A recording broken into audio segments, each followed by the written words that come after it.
Folks, you know what that music means. Man, that's loud. Another edition of Citizen Watch here on Saturday morning. You know, last Saturday I said the weather was cool, and I think it was a little premature, but now it truly is cool. Man, last night I had to wear a jacket. Exactly. I almost had to start a But you know fire up in the mountains. But here's what's funny. It was 70 degrees. Yeah. Okay, now I always ask my friends, what's the difference between 70 degrees in September and 70 degrees in April? And 70 degrees in April, everybody's stripping down and Right. going, oh my God, look how warm it is. Here they're freezing. It's funny, yeah. It's much needed and welcomed. But here we are at Studio C, KYOS. I'm here on the Autogram 5000, state-of-the-art equipment here. We really appreciate management giving the opportunity to broadcast on these airways to you every week at 7 a.m. and 7 p.m. on Saturday. Of course, we have a great lineup on KYOS of local programming. We encourage you to listen to it, as well as our syndicated shows. But Robert Tomasetti, the Velvet Sledgehammer, is here. I'm Casey. Hello. I'm Casey Steed. Robert went on a little cruise. We talked about that last week. He safely returned. I got to be honest with you. How was it? It was kind of funny. The Mexican Riviera, he went down. I went to Ensenada and stayed on a boat for 3 days. Whose songs? I went to let me tell you the story. It was really, really funny. I went with my friend Bill Schaefer and his family and the Adames, and they're crazy. Those ladies like to party.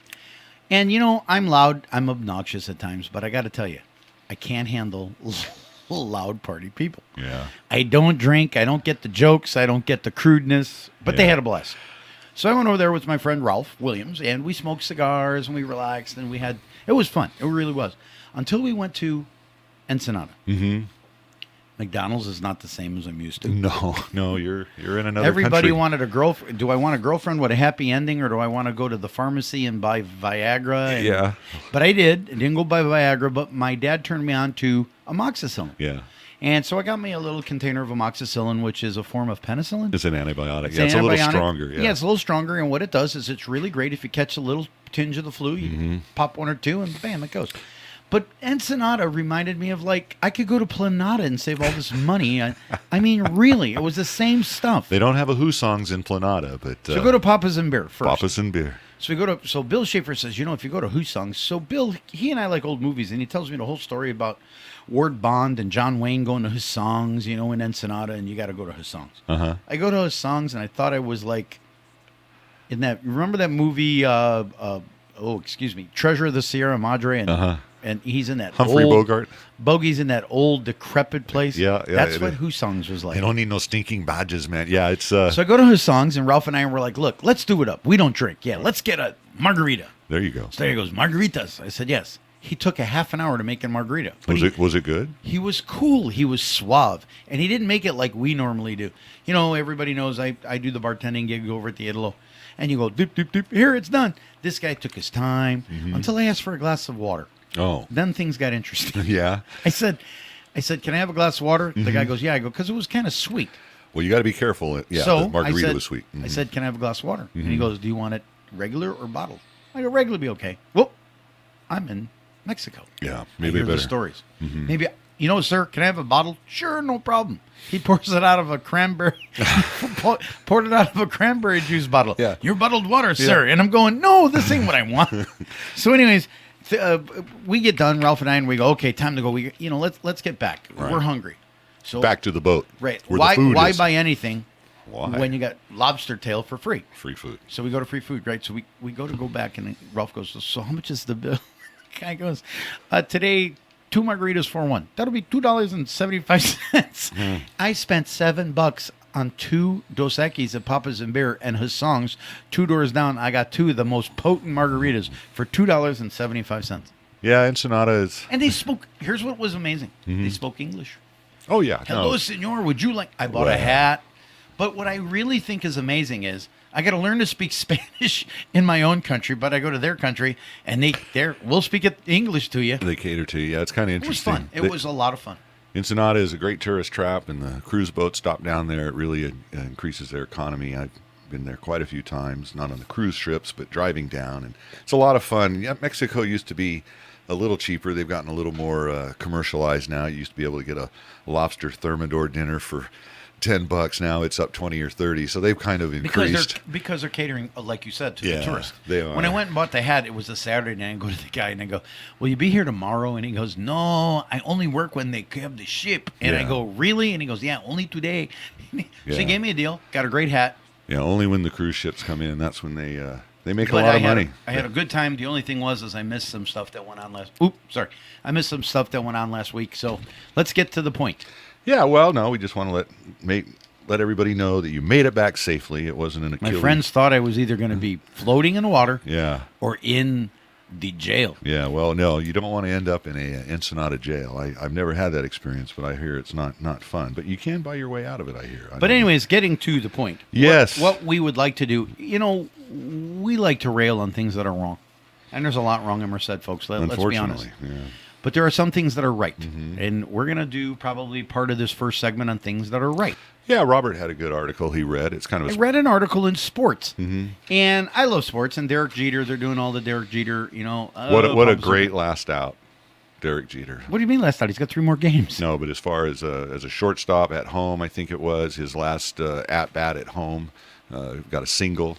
I watched that last night. And Ted Williams, his last at bat was a home run and said goodbye. I know, but It's nice. And Derek Jeter did a great job, but I'm getting tired of the media pushing all this information down your throat every third inning. You got to talk about what a great guy he was. And the guy's a gazillionaire who was class act, but does he really need a farewell tour? I mean, But anyways, here's what happens is, the Cubs, they got some young guys. And there's some good pennant races. So I've been watching ESPN, and there was an article in ESPN I thought was just absolute class. Mm-hmm. And here's what it was. It started out, and what it says Phil Hughes would have earned a $500,000 bonus if he had one more out. and Phil Hughes is on the Cubs. Phil Hughes, no, he's on Minnesota. Oh, I'm sorry. Phil Hughes, $500,000 bonus, kicks in if he reaches 210 innings. And what it is, folks, is that those of you that don't understand baseball, what they do is on some of these contracts, what they do is they put in these incentive bonuses. And one of it was innings. Right. And innings, so if he reached 210 innings this year, he'd have got another $500,000. But he's set to finish with 209 and 2/3 innings, meaning one out, because a rain delay forced him out of his final start. Otherwise, he would have made it, right? Right. So the manager said, hey, you know what? We're going to let him pitch again. He only needs one out. What does Phil Hughes say? Absolutely not. He said, look, it just isn't right. If we're fighting for a playoff spot, I'd be 100% available. But because of the circumstances, I don't think it's the right thing to do, to get one more out so that I can hit an incentive. Okay? And I thought, you know what? What a great guy. And here's what he said. I owe too much to this organization for the next 2 years to risk getting hurt for an incentive. For whatever reason, it wasn't meant to be. There's a lot bigger problems out there. I'm proud of my season. And I thought, class act, absolute class act. Why can't we have that here at home? Why can't the man who had some hanky-panky in Chowchilla just retire? Why does he have to hold out for a $122,000 severance pay package? Okay, why did the Board of Supervisors like Jerry O'Bannon and Deidre Kelsey need mileage reimbursement? Nobody in the IRS code is allowed to have mileage reimbursement from their house to their office except those two. Yeah, they call it incentive pay in the Major League Baseball. We call it pension spiking in city or county government. But you know what I'm saying, Casey? No, you bring up a great point. You know, people are greedy. People are greedy. Let's find out 6 different ways I can bilk the system. I can pension spike. I can do this. Don't blame me. It's the system. Well, I used to. And here's the guy. Here's the guy, Phil Hughes, making $8 million a year, $500,000, and says, you know what? Yeah, it's one out. It's one out. Well, you brought up a good point too. I think he mentioned he doesn't need an injury. They're not chasing a. It's pennant. one out, Casey. Right, I agree. One out. Lob a ball to the guy, hits a ground ball. You got your $500,000. Yeah. No, this guy says it's not. And you got to give it to a Phil Hughes. You got to give it to people like Phil Hughes who say, "Hey, thank you. I'm getting more than compensated." Well, and I think what makes this story unusual, it's not the norm. For people to give back something that they're potentially entitled to or wanting to get as much as they can. And we see that in our local situation. There was an article that kind of ties with this about the UC Chancellor system. Sorry, Casey. UC Chancellor's getting hefty pay raises over there. Of course, we know Janet Napolitano used to be in the Obama administration. She's now moved over as the head of the UC California system, which we have a college right or a university right here in our own town. So this affects us and the students there. And one of the things just a year or so ago, they raised the tuition on these kids because they said, look, we have our more expenses. And here they just give them 20% pay raises. Because why? And here's the thing we rail about, folks. It's not about what kind of a job these people did. It's how their pay measures in comparison to someone else. Right. And the point of the matter, it says something about the American Institute of I don't know. And it just, I'm sitting here scratching my head going, here's another bureaucrat getting money based on what someone else does. And this is going to lead us here later in the show about HSA. And the situation is things like this annoy me because it's like, okay, what did Mrs. Leland do in the 2 years she's been here? What has been her legacy? Did she create the Leland School for Medicine? Isn't it Leland? Oh, you're talking about the new chancellor here. Yeah. In Merced. She's the one that got a $60,000 pay raise. Yeah, basically these folks make about, $300,000 to $400,000 a year. The chancellor of Irvine makes $485,000 a year. And they say, that's just not enough to be competitive in the market. And I go back to performance. We look at the baseball player. He didn't perform. He didn't get paid. We have kids that aren't performing. Why are we increasing the pay? Why are we giving more incentive when we're not getting any return? Because what they're doing is they're not making it incentive laden. Or here, Casey, you have 10 shows. But here's how they do it instead. Casey, 10 shows, 20 hours. We understand. Here's the job you're doing. Great job. Dave Luna is the number one time-slotted DJ, has the number one radio show in the Central Valley. Now, that man, I know he's one of us, should be paid on a standalone. Look what you have done. But what they'll do is they'll go, well, if you take the average pay, that's garbage. Well, I think we've talked about that before to try to hit some sort of incentive. We talked about it with the supervisors' raises. They tied it to the judges. Had nothing to do with their performance, and they go on the backs of the judges. And here they talk about, other markets, and we've seen the same thing in city government where we try to attract a city manager or a city attorney, and we have to pay them because, somebody else could take them. Well, look, if you want the job, here it is. This is what we're offering. Greg Diaz, you want to go to Ventura? Knock yourself out. And let's get says you're going down there because I'm going to tell you something. I've talked to people over and over and over and over and over who said that Greg Diaz is a terrible city manager because city attorney, because everything's negative. We can't do this. We can't do that. We can't do this. Well, they've talked about the obstructionist, and we've heard that same thing about the city manager, Mr. Bramble. It's instead of giving answers of how we can do it, we get answers of why we can't. But what does he tell you? Because city council, when I've gone there, he'd say city council. And they don't mean the city council; they mean the city attorney. City attorney says that we can't do that, so therefore, I just think it's not going to work. I think John Bramble has got no backbone. I think John Bramble and everybody like him. He's very, very cautious. Too cautious. Cautious of what? I don't know. I don't know if he's worried about liability. The homeless issue. But I'll tell you who needs a pay raise. Who? I'll tell you who needs a pay raise. Merced College. Did you see what they did? Yeah, let's talk about that as we go into the break. Okay, here's real quickly what happened. There was an article in the September 24th on Wednesday, and it said refinancing a bond saves $2.5 million. Now, here is 3 people who thought outside of the box and said, you know what? 16 years ago or 12 years ago, we got these bonds, and if we refinance them, listen to this. With refinancing, the Merced Community College District will save, reducing their average interest rates on the bonds, lowering the bond's tax bill by an average of $161,000 per year for 16 years, a savings of $2.58 million. Now, there are 3 people. Joan Schultz, I believe, is one. Pardon me, Casey, I got to turn the page. It's Schultz, President Ron Taylor, and Director of Business and Finance Joe Allison. Now, if you want to give them a pay raise because they just saved you $2.5 million, knock yourself out. No, that is a good point. And here's somebody that's looking out for the taxpayers, obviously saving themselves a little jingle there. People don't realize when we float these bonds for 10 or 12 million, you pay that much in interest. So for them to look ahead and try to save us a little interest. Really good. So Vinny, Ken Testa, and all you people that have Rosemary bonds out Parker there, Duran. why don't you get? Well, see, Merced City Schools has got two bond on my. Exactly. What was one? 20 years old. What are we paying? 5%. Why don't we refinance it? No, I think we should, and this is a good thing for Merced College. They've had their struggles over there. They have new, and it's nice to see good leadership. Well, we have new leadership over there. They've got their accreditation back, and they're looking at their finances too. Folks, we're coming to the end of our first segment on Citizen Watch on this Saturday morning. We encourage you to stick with us.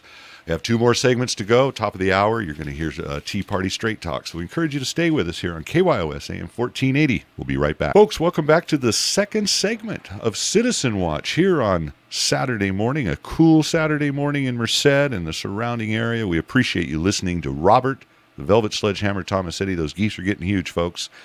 He still has them. I think they're going to lay eggs soon. We may have... You know what I'm going to do? You know what I'm going to do? Maybe we can sell some I'm geese tell eggs. Everybody here, no, if I have eggs, yes, and they get little goslings, goslings, yes. I'm going to take all but the 3 that I really wanted, Yeah. and I'm going to take them to the Atwater Rancho Del Rey golf course and let them go play with the other geese. And I'm going to start a new strain of geese. I don't think Rancho Del Rey needs any more geese. What are they? Huey, Dewey, and Louie? Or no, it's Groucho, Chico, and Harpo. I always forget. Groucho, Chico, and Harpo. you're The Marx Brothers.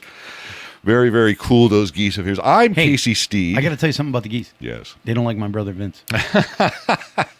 They got one. They're African geese, and they're going to grow these knots on their foreheads. They're African geese. If anybody knows what African geese looks like, it's like a little tank. Didn't you name one of them Knothead? Well, that's what we call him. We call him Naughty because he's older than the 2, and he's more developed. And so my brother goes, shoo, and they turn around, and his head is about even with my brother's midsection. Uh-oh. So we're like, just one little peck, and my brother will be running and singing soprano. Yeah, no, they're... But he takes them on. I mean, he'll honk, and he honk, and Vince's like, let's go, and geese ain't having none of it. Yeah, it's pretty cool out there. I don't know if anyone's missing a deer. I still have a deer over at my house. It's eating everything in sight. And good. It's kind of funny. We saw some mountain lion sighting in Turlock. That I have a problem with. What, you don't think it was real? No, it's not that. It's, you know what, humans are encroaching on these lions' habitat. That and the drought, I think. With the drought and the fires, they bring the animals lower, and then we go, let's go kill them. That's what I don't understand. They kill them as soon as they have a contact with a human. I guess they can't relocate them. There was a lady attacked with a bear in Sacramento. Let me ask you a question. Yeah. Do you remember Doctari?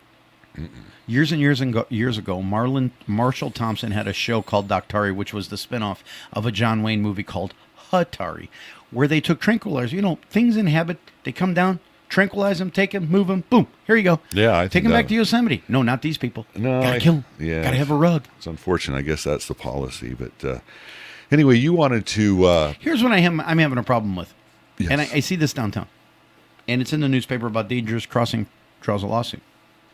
What bothers me is when you and I get in a car accident, I get in a car accident with you, we solve the problem, the insurance company gives me $10,000, $20,000, and I go on my way, and it's fine.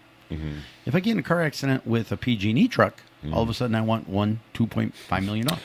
Yeah. I have a Deep accident. pockets. I have an accident with a city vehicle or in-city property, and I want $10, $20 million. Yeah, it never goes away. What I have a problem with is I'm downtown on Main Street. I'm from Chicago, Illinois. I learned left, right, left. I look and make sure there's no traffic, and I walk. Before you walk out into traffic, yeah. I'm downtown, and I'm watching knotheads stand there, and stand there, and stand there, and I go, what are you guys doing? We're waiting for the light, and the light tells us when we can go. I go, wait a minute, but what if that light is, not right? What if it's not synchronized? Okay, I would rather trust my judgment, look down the street, and go, there ain't nobody coming, I'm going. I guess in Atwater, this has been happening where people have been on the corner of Bellevue Road and Linden across from a school, and there is a light or something that's not synchronized properly. So instead of the people looking, you're crossing a major thoroughfare. You're crossing Bellevue Road. There's traffic zipping across there. Couldn't you found an alternative route? And if you have to, what you do is you cross to the median, and then you wait, and then you cross to the other side. What I'm noticing people is they will just walk off the street and keep walking. Yeah. Hit me, hit me, hit me. Oh, you better wait. There's a guy downtown here. He's a handicapped gentleman with a wheelchair, motorized wheelchair, and he's got a wheelbarrow he tows behind this thing. It looks like a trailer. Right. And I've seen this guy if he's got the green hand, he's gone. You better watch out. And the point of the matter is the fact that people are irresponsible. I think that and the point of the matter is if I lived in Modesto. There is a road called Stanford Avenue. Very busy road. Every day for 5 years, I crossed that street to go to the Giambancos had a very nice car wash, and I would go there, and they were the first ones before Starbucks all went out, viral, and they had cappuccinos, coffee, and they would laugh. "Oh, we're waiting for you to get hit." I go, "I'm not going to get hit. Yeah. Why not? Because I know how to cross the street. Because Right. in Chicago, if you wait for lights, you're dead. You go to San Francisco and wait for a light. People are still turning in front of you, even though you got the right of way. You have to take it upon yourself. And these people are suing the city of Atwater because they've got deeper pockets. And the lady was 73 years old. And what I'm angry at, it says they declined to comment. It says the family is looking for. They said that an undisclosed amount of money exceeding $25,000, including a loss of wages. She was 73. How much wages can she lose? Okay, and financial support. Yeah. Okay, burial costs. This is the one that got me. Well, and loss of love and companionship. Well, they call that lack of consortium, and it is a compensatable item. It's interesting that you bring this up, and it was in the local news. There was an incident in Fresno where a teacher ran through a crosswalk, hit a family, a father, a son, I believe his young daughter. No, and his young daughter and the son died, unfortunately. It was back in 2012. The teacher came back to the scene. He was arrested for hit and run, drunk driving. Got 12 years in prison for killing the young boy, and his insurance company paid $100,000, which was probably his limit. The city of Fresno yesterday, last week, decided to pay $1.1 million to this family to settle the lawsuit that they had against the city, similar to what this lady's doing in Atwater. And a lot of the comments were, well, why are we paying for the drunk driver? Why are we paying for his, consequence of this action? And it begs the question, is there any liability on the city's part? Yeah, here's the problem, Casey. We can't make everything like John Travolta and the boy in the plastic bubble. Yes. Life is not fair. Life is not roses. Right. There's going to be risk. Yes. And to stand there and look at it, well, the light says, well, there you go. You're not accepting responsibility for your own life. You're a sheeple. The city says, watch the light, you watch the light. And if the light is a little miscalculated, like Ms. Gonzalez, you get whacked, you get killed, and then your family's got their hand out wanting money. Right. Well, I think it's interesting, this liability, deep pockets, like you say. If it's PG&E or a city, somebody with some liability, it's going to go on forever and ever. Where if it's this gentleman's insurance company, it was $100,000, it's over. That's all he had. So very, very interesting. It'll be interesting to see what they do there in Atwater. Hopefully they won't just roll over. I don't think they have any money to pay any lawsuits anyway. Well, is Greg Diaz their city attorney? No, he's down in Ventura. He's 10 feet from the beach. He showed me a picture. Yeah, I know. Hey, something interesting that was in the news we didn't get a chance to talk about last week was a new position over at HSA. They had a... Really? You're going to... Okay, look, I'm having a great week. And it's the end of the week. Well, no, I just wanted to now you're going to... No, don't go there. Okay, here's the deal, folks. I just thought this particular individual was well suited for the position because she already takes care of older people, and I just think that her... You mean the old... You mean you're what we're talking Don? What we're talking about, folks, is over there at HSA. We've been talking about the Meals on Wheels program, the old Meals on Wheels program now, where they take hot food to the senior. Roberts attended a Part one. I went to the city. I went to this not city, but I went to the county supervisors meeting. It was very well done. Yeah, you talked about it last week. How they did a great job of saying this is what we want to do. But I noticed that she's expanding her purview of interest. Because like we say, she doesn't get paid by what she does. What she's going to get paid is, well, you got another program?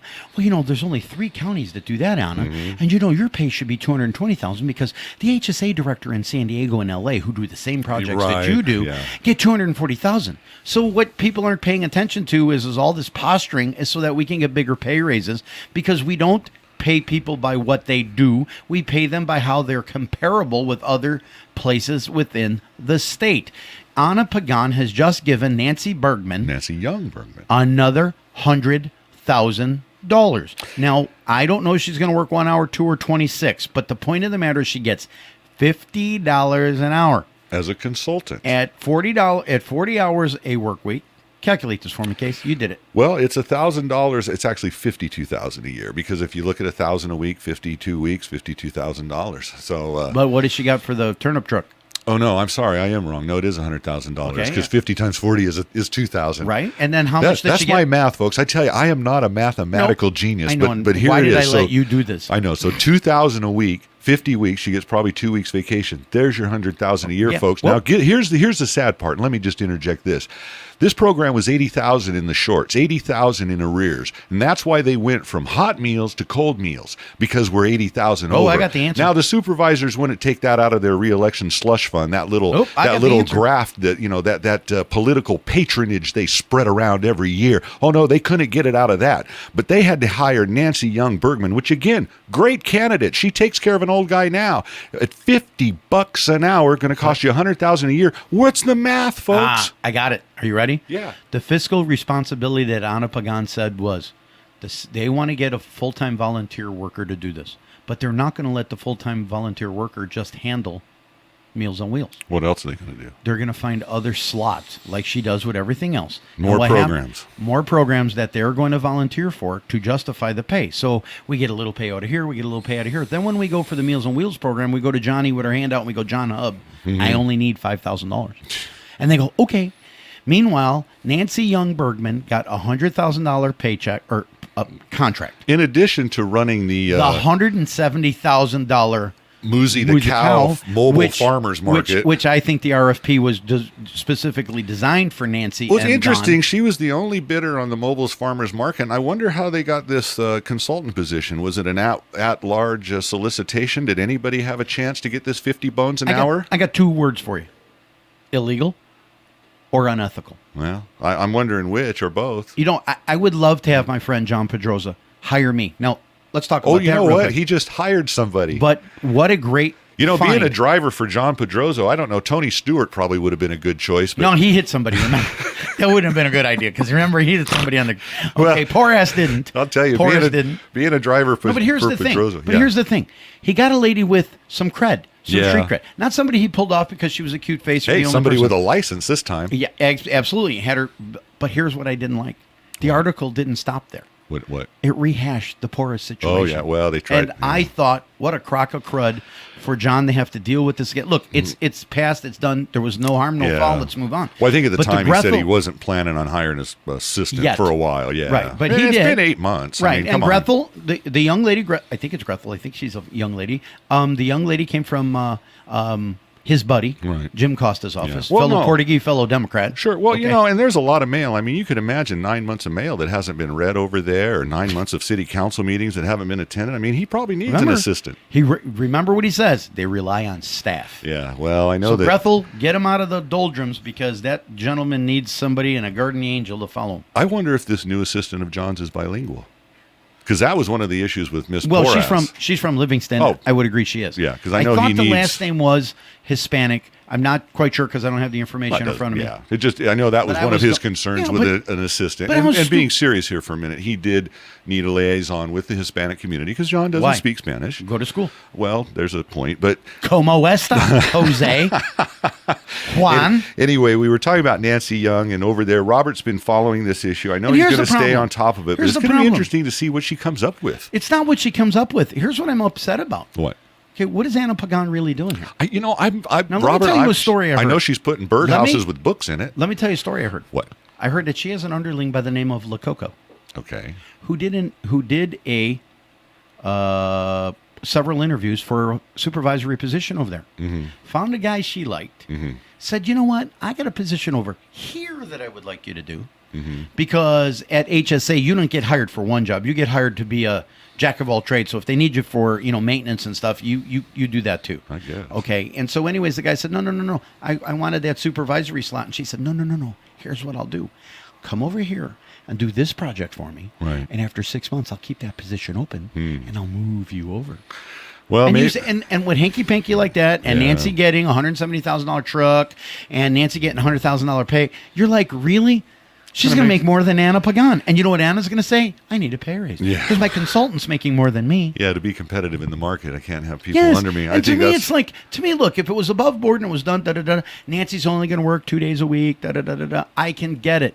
But this is not how it is. You got $50 an hour and a $170,000 gig for a truck. And folks, I'm going to tell you, that truck isn't following what it was approved for. And I don't stops even are think all it's, messed up now. Stops are all messed up because they want it to work. Yeah. Because it's, Well, they're trying to force it. I always say 10 pounds of you-know-what in a 5-pound bag. Sometimes it just don't fit. But very interesting what happened over there at HSA with this hiring and this program. And I think the Meals on Wheels program, still a lot of letters to the editor in the paper with the displeasure of what the supervisors did, the cold, heartless act. And so it'll be interesting to see. I'm gonna defend them. Well, that's what some people say. I don't think, but it's because some people didn't take it to go at 10 o'clock. Right. I did take a half a day off of work because it's at 10 o'clock It's in at the 10 morning o'clock in on the morning. Tuesday. Yeah. And Anapagan did a fabulous job. They all did a fabulous job. It was just the money. Yeah, well, The again, fiscal hanky-panky. well, this is what I don't understand. Again, $100,000 a year for Nancy. They were $80,000 short. And I don't know. Maybe again, my math isn't the greatest, folks. But That's you know what? 20,000 Yeah, or 180,000 upside down now. yeah. I don't know. Because I they're gonna know move the coconuts. the Meals on Wheels is coming up, or not Meals on Wheels. The food truck's coming up for Yeah, I wanna evaluation be- in November. So I maybe wanna be there. Maybe they're trying to give her a new position when that fails or goes. So let me away. ask you, Good Old Boy Network, people say, hey, there's Good Old Boy Network. How about a Good Old Girl Network? Well, I don't think it's gender. Let's go meet at 510 Bistro and we'll deal the cards. Yeah, I don't think gender makes a difference when you're in the Good Old Boy Network here in Merced County. But folks, we're at the end of our second segment. One more to go. We hope you stay with us through the break on KYOS AM 1480, the power of local radio, the voice of the valley. It's Robert and Casey. We'll be right back. Folks, welcome back to the third and final segment of Citizen Watch here on KYOS AM 1480, the voice of the valley. You got Robert, the Velvet Sledgehammer Tomasetti. I'm Casey Steed, running the Autogram 4000, our state-of-the-art equipment here at KYOS in palatial Studio C. Our cappuccino machine is running. We've got the fan blowing the air around. Of course, it's a nice, cool weekend here in Merced. Finally got some cool weather. Fall is finally here. Robert was right. Fall ended last week, or started last week. Summer ended. So we're now going to get into the short days of autumn, and then we'll be eventually going to the time change in October, where we lose an hour. So that's something I look forward to, is those nights that get dark at 5 o'clock. I really hate that. I love it when it's light until 8. You can get something done, but you get off of work and You don't have a body pillow, do you? it's dark. No, a body You pillow. have What's- a woman, that's why. Oh, now. Anyway, No, because what happens is you cuddle with your body pillow, you watch old Humphrey Bogart movies, and you just go, it will change soon. well, this is the last week of September. It's also the last week of irrigation for the Merced Irrigation District. They were able to pull off a good season, albeit limited. One of the things I heard in the news, which isn't good, is we may be in for a fourth year of drought. The National Weather Service has predicted unseasonably high temperatures and only 9 inches of rain. And folks, if this comes to pass, we are in real trouble. This year was just a taste. And if we have another year like we did this year, We'll have more golden. Did you that read in the groundwater paper? is probably going to be going for $1,000 an acre feet instead of 500. So very, very disappointing. Why can't we do that? Why don't you buy the property next to me? We'll call up Shannon. We'll tell him we want 1,000-foot well, and we're going to pump it out at $800 and we'll make a ton of money. Well, I tell you, this That's drought, greed. we have a lot of issues coming up. Of course, we had some brown water regulation by the governor. I told you this was coming, folks, the regulation of groundwater pumping wells, whether it be private or domestic or Public. industrial, commercial, whatever. They're going to basically regulate every well. What happened last week up in Sacramento was an attack on your personal property rights. People don't realize it, but it is. Up until last week, you could punch a hole in the ground and take your water out. And I agree there needs to be some regulation.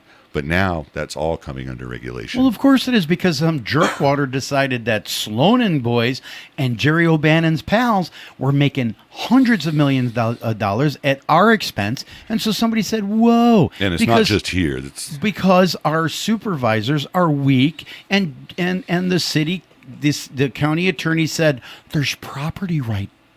Was it property rights? There are property right issues. There's legal precedents. But what it gets down to, and is like I said before, either we come up with the moral rules. hazard there?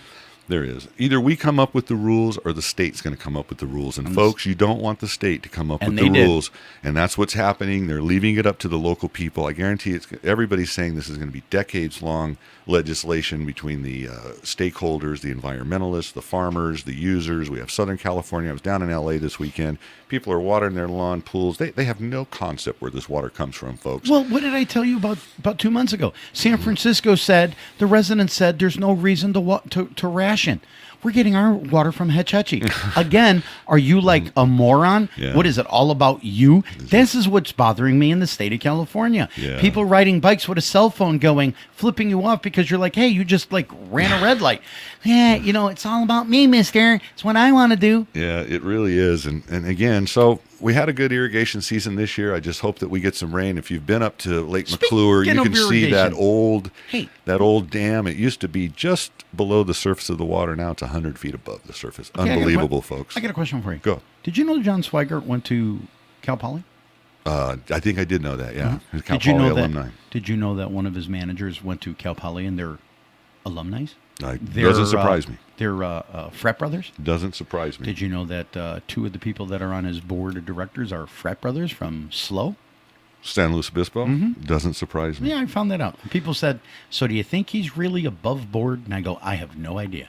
All I know is he's a nice man and he smiles well. He is a nice man. He smiles well. We've had him on this show several times. He's been very candid. I know that during the MID district elections, board of directors elections, there was a lot of talk about removing Mr. Swigert after they got in. But he's guess still what? there. But that's what I was told.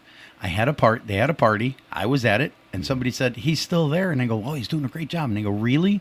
You don't think it has anything to do with the fact that he went to San Luis Obispo and this person, and this person, who are all really powerful within MID, decided to keep him because he's a frat brother and he's an alumnus now, do you? I don't know. And I said, good old boy 101. I don't know.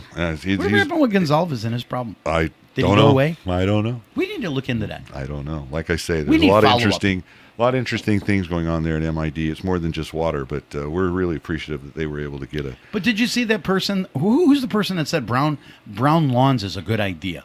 In the newspaper. Know. Yeah, I didn't. Letter to the editor. I'm like, really? Did you ever see a homeless camp? It starts with brown lawns. Well, Did you ever see houses that are vacant? They have brown lawns. Yeah. I would rather mine have a tinge of green so people know I live there and so it's not a fire hazard. It's funny when you bring a tinge of green, there's actually quite a business now with people painting lawns using some sort of Hey, food why don't you just dye go to concrete?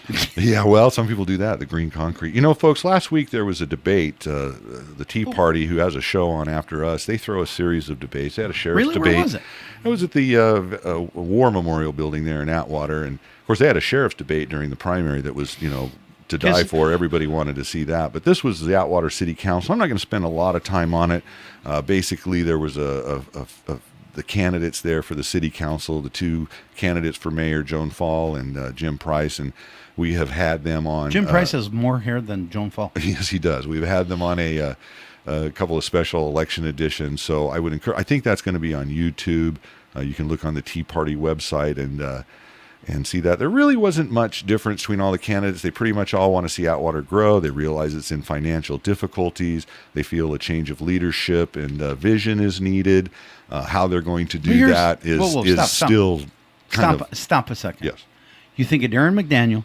You think of Tony DeSetti. Right. Now, Well, these are the supervisors' race. I was talking about the city council, but go ahead. Supervisor election. Okay, Right. That's the big one. Right. That is a big one. Now, you explain something to me. Yes. If you're a person who lives in Atwater and you had a choice between Darren McDaniel and Tony DeSetti, okay, I'm not going to ask which one you're going to vote for, but let me ask you this. Which one offers at least some type of structure as to how he would like to see Atwater grow? Well, based on the answers that I've heard from those two candidates, Darren has specific suggestions. Tony has vague ideas, or he'll let us know after he's elected. Okay. So to me, Darren McDaniels has some good ideas. So here we are. I'm a friend of Tony DeSetti's. Right. And I have to defend I'll tell you later.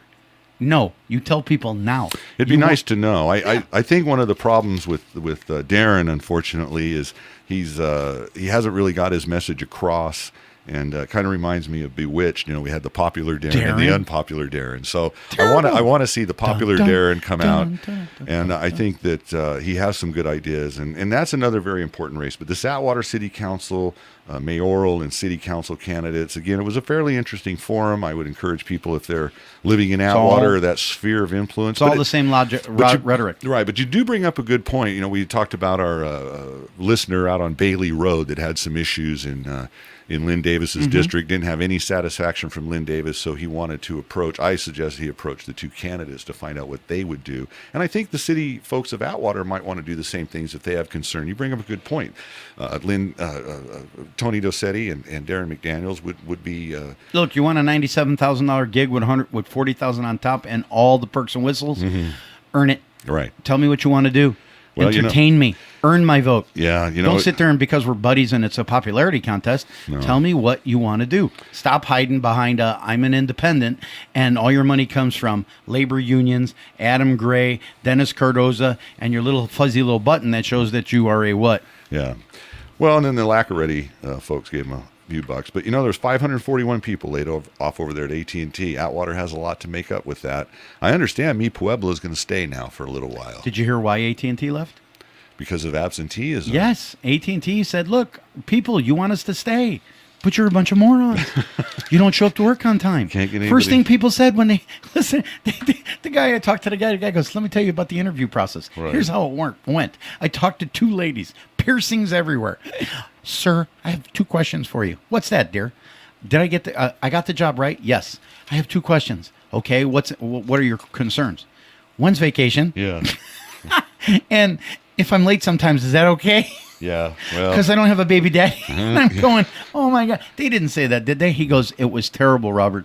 The people that came here, we thought this would be great because we were given the building. We got low rent. We thought this was great, fantastic. And the quality of people that came for the jobs was like, oh my gosh. Well, and that's one of the things we've talked about, the employment opportunities we offer in the Valley and what we can offer people coming in that want to bring employment opportunities to the Valley. We have low to mid-skilled people. Let me make your point worse than that. Okay. You got the military that needs people, right? Right. So the Marines, your ASVAB score has got to be pretty darn low. It's okay because you're going to be infantry. Army, pretty different. Navy, pretty. Air Force, top of the rock because of the technology, right? Who doesn't have a recruiting station in Merced now? The Marines. Air Force. Because they can't find people. Yeah, they can't find these high school graduates that Vinny Scambry is raving about. Yeah, well, you bring up a good point, too. The word valedictorian, what that means, the word performance. We water everything down, Case. We water it down so that we can make people feel good with their crappy lot in life. Yeah. Okay. Oh, well, you deserve and you deserve. I'm reading a book about the Koch brothers that talks about America sliding into socialism. California is leading it. Because we are giving away $36,000 to $40,000 in benefits to unemployed people that don't want to get off their butt duffs because it's not in my best interest. But here's a man that we talked about that needed one out for 500 G's and said, you know what, it wasn't in the cards. I met a lady from Measure T that was absolutely amazing, and I forgot her name. Moved down the hall for me from Measure T. Was on welfare. I said, why'd you get off of it? She goes, I got a job. Right. She goes, I have more self-respect for myself. Well, I was like, kudos to her, and I forgot her name, God bless her. But I'd love for her to come on the show maybe and talk to us a little bit about her plight, because I think that tells a story of human integrity. Well, the Measure T issue is the redistricting of Merced, and that's going to be in the news. But, Robert brought up a good point about the Koch brothers, and what he mentioned was that our view of government and our view of private industry. Yeah. It used to be that private industry, private enterprise was the driving force, and it still is, people don't realize it, behind our economy. Now people think it's the government, and the government is the way to prosperity. What did I tell you when I got here? I said, you're a Democrat when you think that big business is oppression and government is prosperity. And that's what we see. We see big business vilified. We saw where Burger King, or who was it, wanted to leave, go to Canada. Inversion. Yeah. And the government wants to do an inversion. Yeah. And here they, vilify them leaving, not realizing that they're in business, folks, and they can't afford the taxes. But here's the stupidity of it. Are you ready for this? Liberals always complain, Casey Steed, if business would pay their taxes and you would pay your taxes that you rightfully have to pay, we would have enough money to go around. Okay, what do every liberal I know, what kind of gizmos do they play with? iPhones, iPads, iPods, right? None of them made here in America. Apple Computer has $120 billion parked offshore in Ireland and other places like that, so they don't have to pay taxes. Right. But here's a liberal backing a company, and there's the hypocrisy and the stupidity of it. It is. People total are not hypocrisy. educated. No, they aren't. And that's what we try to do here on Citizen Watch is educate folks and Hey, give let our me ask you a opinion question. too. Yes. If we went to Alameda University, would we be able to get degrees for Yes. our life of educating? Would Our life experiences. would We we would be- be masters. We would be doctors. You know what I would love to do? Dr. Tomasetti, Let's what is just your do that. opinion of that? Let's just do that for the hell of it one time. Should we do like the school district employees over there and just get a fake degree based on life experience? Hey, $250 AS, 500 masters. Yeah, but I want to do the PhD thing. I want people to call me doctor. That'd be 750. cool. There we go. Dr. T. Dr. T and Dr. S here on KYOS. Well, folks, we're kind Velvet of getting Sledge doctor. the Velvet Sledgehammer and No, Velvet Sledge doctor. the Velvet Sledge. Well, people love Robert. Get a lot of good comments on this show. Who's the gentleman that you had to go back, run back, and I'd love to give him a kudo. That's from me to you. There was a business owner in town. I heard a story through the radio station. that likes us over a Taste of Little India. I guess the gentleman had to run back into his car to finish listening Yeah, to our show. he was listening to us and stayed in his driveway until we went off the air. And that's when you know you're captivating. I hope that people have been listening in their driveway to this show of Citizen Watch. Unfortunately, we're to the end of our third segment. We encourage you to stick with us and listen to Tea Party We Straight are Talk the world. coming on live We are after Citizen Watch. If you're listening in the morning, I'll be engineering that. And then tonight you can listen to our lineup again starting at 6 p.m. going to 10. So again, thank you for being here. Robert, it's been a pleasure. I appreciate you coming in, everything you're doing for your brothers. I hope they appreciate you've got the biggest heart I know. And folks, I appreciate you listening to us on Citizen Watch. If you have any comment, you can call us on our tip line 209-406-8728. You can always write a letter here to the station, 1020 West Main, Merced, California, 95340. Meals on Wheels need volunteers, folks. Call There you go. HSA. Nancy, earn that 50. And here we go. Good All right. night, Mrs. Calabash, wherever you are.